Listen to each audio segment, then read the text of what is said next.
Hey, it's Max from UNFTR for the MeidasTouch Network, here with part 2 of our labor market analysis. But there's something that we have to address immediately that I was totally unaware of, and that is the fact that the economy is apparently way better than I thought it was. But I do want to talk about the economy, sir, here at home, and I wonder what grade you would give A your plus. economy. A plus. Yeah, A plus, plus, plus, plus, plus. Well, I guess my work here on Midas is done, because we're living in an A++++ economy. You know, in the gold-plated palace where he lives, where tariffs don't cause inflation and unicorns fart Bitcoin, everything is swell. Here in the real world, though, things are a little different. Now, if you missed part 1 of this labor episode, don't worry, because I'll have a 60-second recap. Also, we've had 2 more big data drops since that piece came out, so it kind of gives us a window into the weakness of the labor market. And of course, we had the big Federal Reserve rate cut announcement that surprised exactly no one. Most importantly, we're getting to the heart of the what comes next conversation that I promised to have last time. So if you're ready to dig in, then I'm ready to rock and roll. Let's go. Okay, let's do a lightning round to recap part 1 of our labor market discussion. When we dropped part 1, the government data had finally begun to flow again after the government shutdown. So we had a new baseline to marry it up with the private data sources we had been using from sources like ADP and Challenger Gray and Christmas. But it's amazing how quickly things change in just a week, because the last initial jobless claims report was below estimates at 191,000. This, combined with continuing claims basically not budging at around 1.9 million, led the financial markets and the pundit class to sort of breathe a sigh of relief. Like maybe the labor market declines had stopped and we were trending to a new normal of relative calm.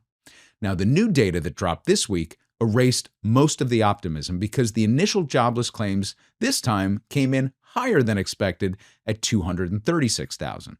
And job openings are above 7 million. So we have to square this off a bit with this new information.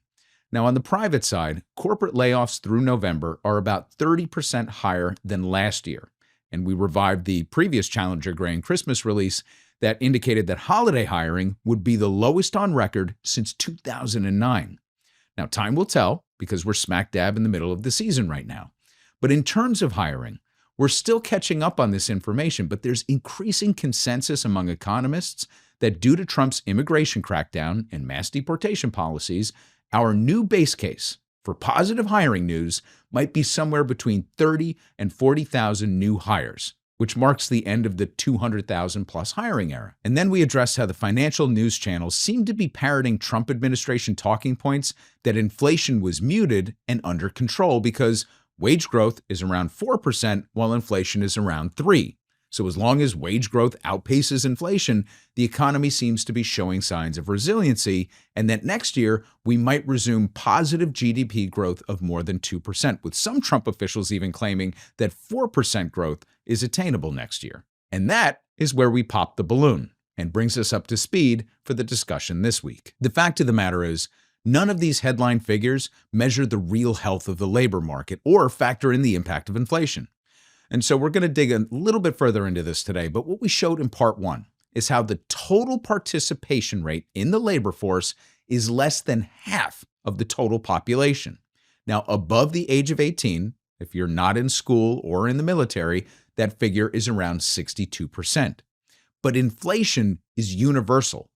So with only half of us working, but all of us experiencing price inflation on goods and services, the impact is compounded. So that's why these numbers aren't based in reality. Productivity in the United States is extremely high among the population that is working, but there are many in this cohort of fully employed workers who are actually working part-time or engaged in the gig economy or working multiple jobs. And the high productivity white-collar jobs that really feed GDP are the ones that are most at risk due to advancements in automation and artificial intelligence. Ultimately, the story of the U.S. economy is inexorably tied to the health of the labor market. That's true for all economies, for that matter. And the only proof that we require that inflation is eating away at the purchasing power of Americans is the increased indebtedness of the population. We are officially in the BNPL part of the economy. Buy now, pay later. I mean, layaway is a thing again. Credit card debt is the highest it's ever been. We are charging the future, and more Americans are defaulting on auto loans, student loans, lines of credit, and small business loans. Now, those at the top of the economic ladder are fueling all of the growth in spending, which is why the consumer economy isn't entirely dead. Remember, the top 10% is responsible for 50% of consumer spending. So here are the highlights to tuck away. Number 1, only half of us have jobs. Number 2, Americans are more in debt than ever before in history. And number 3, the wages and wealth in the top bracket are skewing productivity and debt-to-income ratios. But here's the most important thing you need to know. And it kind of sounds like a half-assed Good Will Hunting reference, but if you are suffering right now, let's say you're living paycheck to paycheck, you're worried that you'll never own a home, thinking of filing for bankruptcy even, or you're just cutting back on holiday gifts, you are not alone. And it's not your fault. And I think it's important to have these conversations and say these things out loud. The reason we keep spending and going further and further in debt is because there's a sense of social cohesion that comes with keeping up appearances. But it's all bullshit. Trust me, your neighbor is just as worried as you are. We need to stop poverty shaming and start thinking about policies and platforms that future-proof the American worker. And that's what we're going to talk about today.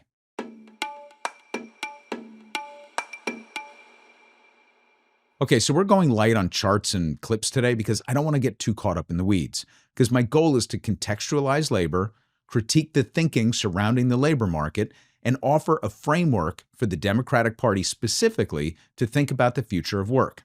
But I do want to start with this one chart because it teases an interesting question. This is something called the beverage curve, and here's the basic idea. It plots the relationship between the unemployment rate on one axis and the job vacancy rate on the other. And the curve shows us that when unemployment is high, job vacancies tend to be low and vice versa, which makes sense, right? When the economy is booming, there are lots of open positions and fewer unemployed people. When things are rough, companies aren't hiring and unemployment rises. The curve is named after William Beveridge, a British economist who studied unemployment in the early 20th century. See, he recognized that there's always going to be some level of unemployment, even in a healthy economy, because it takes time for workers to find new jobs that match their skills. This is what economists call frictional unemployment. People between jobs, recent graduates looking for work, that sort of thing. What makes the Beveridge curve useful is that it helps economists diagnose what's happening in the labor market beyond just looking at the unemployment rate. The curve, if it shifts outward, meaning you have high unemployment and high job vacancies at the same time, signals something called a mismatch. The jobs that are available don't always line up with the workers who are looking. And this brings us to a frustrating paradox that we're living through right now. We have over 7 million job openings in the country right now. We have more than 7 million people who purportedly are actively looking for work. So why can't we just match them up? It's actually more complicated than you might think. Now, there are a few different kinds of mismatch that prevent us from achieving what they call full employment. So first off, there's a skill mismatch. The jobs that are open require skills that the unemployed workers maybe don't have. So maybe all the openings, let's say, are for software engineers, but the people looking for work are traditionally retail workers or administrative assistants. You can't just snap your fingers and turn one into the other. Then there's a geographic mismatch. The job openings might be in Austin or Seattle, but the workers are in Detroit or Columbus, Ohio. And here's the thing. Most people can't just pick up and move because they have family obligations. They can't afford relocation costs. Maybe they just don't want to move, right? Or they own homes and they just can't get out. Research shows that even if you could magically redistribute workers to where the jobs are, you would still only reduce unemployment by about 5%, which isn't nothing, but it's not a silver bullet either. The most important thing to understand is that all of these problems combined still don't fully explain the gap. Meaning, if we solved every mismatch issue perfectly, we still wouldn't achieve true full employment. And that's because the way that we define full employment in economics is fundamentally broken. See, when the Fed talks about full employment, they still talk about an unemployment rate of 4%. That's what they call a natural rate of unemployment, or the non-accelerating inflation rate of unemployment. And the idea is that if employment gets too low, wages will rise, and that will cause inflation. So the Fed actually want some what they call slack in the labor market. They want some people to be unemployed as a buffer against higher wages. This doesn't even talk about the millions and millions of people who aren't even counted in the employment figures. Like if you've given up looking for work, you're not unemployed, you're just not in the labor force. If you're disabled and you can't work, you're not counted. If you retired early because you couldn't find a job, but you still need a job, you're not counted. If you're a stay-at-home parent who would work if childcare were affordable, not counted. So remember from part one, only 62% of working-age Americans are even in the labor force. That means that 38% of adults over the age of 18 aren't working and aren't looking. These are the people who are completely invisible in all of the economic models.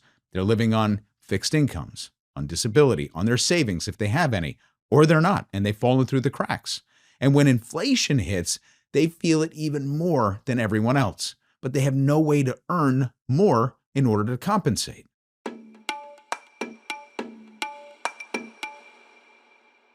Okay, so now let's get into the theory part. I think most of us recognize that this administration exists to just enrich the people in it, and that there is no industrial policy, there's no labor policy, there's nothing even future-oriented outside of investing in data centers and cryptocurrency. So we can only hope that he doesn't destroy things beyond repair. And actually, what we need the Democratic Party to recognize is that repair isn't even the job anymore. Reimagining things is really the task at hand. So, we've established that we have a broken labor market with millions of people left behind, and that our measurements don't even capture the full picture.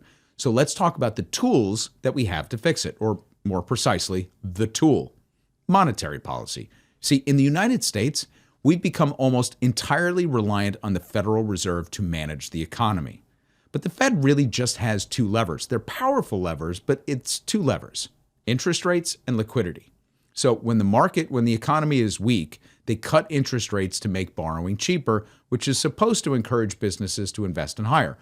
When inflation's running hot, they raise rates to cool things down. But they can also inject or withdraw liquidity from the financial system through various mechanisms as well. Bottom line is, this is a very Chicago school, Milton Friedman approach to economic management. So the Chicago school believed that monetary policy was the primary tool that government should use, and that fiscal policy, government spending and taxation and regulations, for example, should be minimal. So keep the government small and let the market do its thing, and then adjust the money supply as needed. But here's the problem. Money supply is kind of a blunt instrument. So like when the Fed cuts rates, they're basically just spraying money around the economy and hoping that it lands in the right place. You can't really target specific industries or regions or demographic groups with a blanket cut or a blanket raise. But you can make credit cheaper or more expensive across the board and just cross your fingers. But, increasingly, monetary policy isn't even working the way that it's supposed to. Like the relationship between interest rates and employment has totally broken down. Like we've had historically low interest. If you take the last couple of years out of the equation, historically low interest rates for years and years, but it hasn't prevented the erosion of the middle class or the stagnation of wages for most workers. So let's take the recent meeting as an example. In this last FOMC meeting, Jay Powell gave a speech that was kind of like hawkishly dovish. So basically, like, it was an everything is fine speech, but with a wink to some that indicated that everything's not fine. So typically when the Federal Reserve cuts, like it did at this meeting, it means they want to juice the economy and spur hiring. So a cut is usually seen as a sign that the Fed maybe has a negative view of the labor market, but it also implies that it thinks inflation is under control. And that's why there were dissenting opinions this time around. So like the Trump-appointed Stephen Myron is continuing to push for steeper rate cuts. And he's not alone in this. I know I've taken him to task before, but that's also an echoed sentiment by progressives like Elizabeth Warren, right? So he thinks a 0.25% rate cut isn't enough. But two other board members think inflation's a big problem and we shouldn't be cutting at all. While the rate cuts stole all the thunder, the real story was underneath everything else. See, Powell declared a new round of quantitative easing, although he didn't call it that. So you know how we've been talking about repo markets, the overnight settlement markets that the Fed uses to backstop liquidity in the system in case of an emergency? Well, the Fed is finally acknowledging that there's an issue with the plumbing of the financial system. And what they're going to do now is fund the banks before a full-blown crisis develops, especially at year end when companies have to sock away cash to pay taxes and they have to balance their books on the last of the month, which is even bigger at the end of the year. So they're going to do things in advance because they have to keep pouring billions of dollars into this standing repo because the rates are exploding beyond their control. And that's all fine and dandy because it patches the holes in advance. That's preemptive and wonderful, but it doesn't address why the holes keep emerging in the first place. See, financial institutions are withholding money from the credit markets unless they're paid a premium. So the underlying issue that causes this doesn't go away just because they have more cash on hand. So think about a real life scenario. Imagine you have a degenerate gambler in your life who's burned you before after they borrow money, and they ask you again for $100. It doesn't matter whether you have $200 in your pocket or $500. You're still not giving that person money unless you get a serious premium or you're not giving it at all. That's the situation that we're in right now. Liquidity has just tightened, meaning there's no true lending going on in the market. So they can reduce the rates all they want, but it's not actually translating into the real economy. So this is a Fed issue. It isn't a Fed issue, rather, but it's become their problem because we are in a period of mild stagflation. Inflation is still running hot and the labor market is weak. And both are being undermeasured because they're masked by Trump's mass deportation and tariff policies. That's in the immediate. But we're still dealing with the COVID hangover when every metric was smashed into 1,000 pieces. See, economists at the Fed have been slow and deliberate because these data haven't normalized from this period. And even when it looked like things might be returning to something resembling normal, Trump came in and poured gasoline on everything and just lit the country on fire. So it all adds up to a very confusing picture. Labor statistics indicate across the board that the market is soft, but it hasn't imploded. Inflation has cooled from the Biden-era heights, but we're in an affordability crisis. The Trump administration, meanwhile, has its own blunt instruments. They're relying on tariffs to spur domestic manufacturing, which is just protectionism that will raise prices for consumers and probably won't bring back jobs anyway. And to the extent that prices haven't increased, it's eating away at corporate earnings because it means that these companies know that they can't push any more against the consumer. And yet they're still pushing for the same Chicago school approach of deregulation and tax cuts for the wealthy, which has never delivered broad-based prosperity. What we're missing is the other side of the policy equation. We're missing fiscal policy, the Keynesian approach of using government spending strategically to create jobs, build infrastructure, and invest in the future. We're missing the recognition that sometimes you need precision tools and not just a sledgehammer. See, John Maynard Keynes understood that monetary policy alone wasn't enough. You have to have fiscal intervention. You need the government to step in directly to create things like employment and backstop downturns. You need public investments into things that the private sector won't do on its own. You need to manage aggregate demand through a combination of monetary policy, yeah, but fiscal policy, progressive taxation, and regulation. Instead, we've got this fascinating policy debate that ignores all the fundamental shifts in the economy, shifts that our measurements and our metrics don't address anymore. We're so focused on benchmarking data and trends against historical information and guessing what the market will do that we're ignoring the fact our economy no longer functions properly. And so we need a change in mindset. Economics is in need of its own Copernican revolution. Just as physics and astronomy were fundamentally altered by the discovery that the sun was the center of our solar system, not the Earth, we need an economic model that centers the worker and not the market. See, right now, our entire economic framework assumes that the United States and the market is the center of the solar system. That if we just get our monetary policy right, if we just let the markets work everything out, everything will fall into place. That's just not true anymore. In fact, it was always a theoretical framework that has never worked in practice in terms of, distributing wealth to the broadest base possible. And it's even more the case now because we are officially in the financialization phase of the economy. We talked about this before with the theory of Giovanni Arrighi, who talked about the manufacturing stage of the economy, which moves to the service sector, which moves to the financialization stage of the economy. That's where we are right now. Every hegemonic economic empire has faced this same conundrum. The real economy, where people make things and provide services, has become secondary in the United States to the financial economy, where money makes money from money. So we need to recognize that the worker, not the corporation, not the market, not the shareholder, the worker has to be at the center of our economic policy.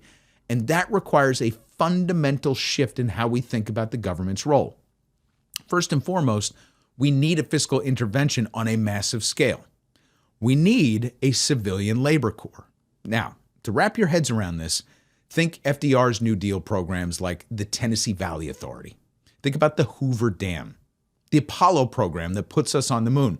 These were government-led efforts that employed millions of people while building infrastructure and capability that lasted for generations. See, today we have two massive challenges that the private sector will not address on its own: climate resilience and elder care. Remember the wildfires in Los Angeles? These things were a devastating reminder that we are nowhere near prepared for what's coming. So we need humans building climate infrastructure, managing forests, upgrading the power grid, building seawalls, retrofitting buildings. I mean, this is work that desperately needs to be done, but it's not profitable enough for private companies to do it at the scale that's required. And with our aging population, we are facing a care crisis, much in the same way that Japan has, right? Millions of elderly Americans need assistance, but we don't have enough caregivers. This is meaningful work that improves people's lives, but again, it's not high-profit work, so the market doesn't place a value on it. But a civilian labor corps could address both of these needs while providing good jobs to millions of Americans. Not make work programs, but essential work building climate-resilient, caring society. Work that has a genuine social value, even if it doesn't generate corporate profits. And there's another aspect of this. It's non-inflationary economic activity. Putting money into people's pockets isn't always inflationary, especially if it's not in places of the economy that require that type of consumption. If anything, it creates more of a supply side in all of these places, like the care economy, that help reduce prices in that area. Now, this isn't some pie-in-the-sky idea. I mean, we've done it before. We did it after the Depression. That's when we built the parks and the dams and the schools and the roads and the bridges. They planted billions of trees. They created art and theater and music. And all of that public investment laid the foundation for the post-war boom. The difference now is that we're facing an even bigger challenge with AI and automation. Maybe not in the scale of it, although maybe, but definitely in the speed of it. It will transform the economy faster than we've ever gone through a technological disruption in the past. And as we've discussed in the past, we're looking at the potential of millions of jobs being eliminated in the operational layer of the economy. The knowledge workers, the service workers, administrative roles, all at risk of being automated away, maybe within a decade. So we can't just rely on the market to create new jobs to replace the ones being destroyed. The pace of change is too fast.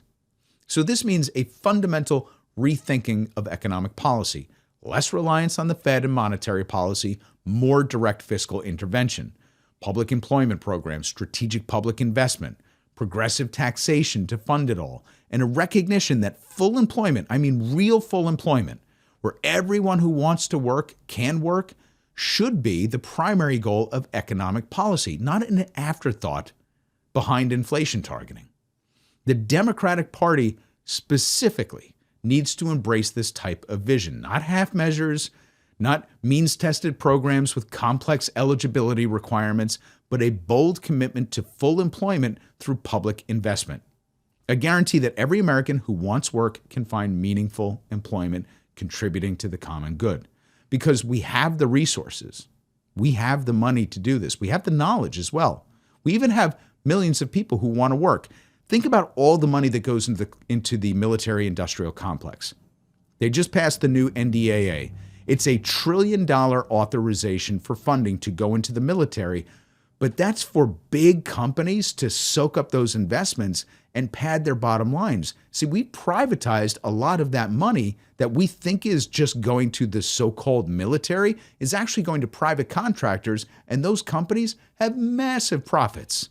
And so it's ultimately going to their shareholders. So you don't even have to dismantle the so-called military-industrial complex to take enough of that money and move hundreds of billions of dollars of it toward a civilian labor corps.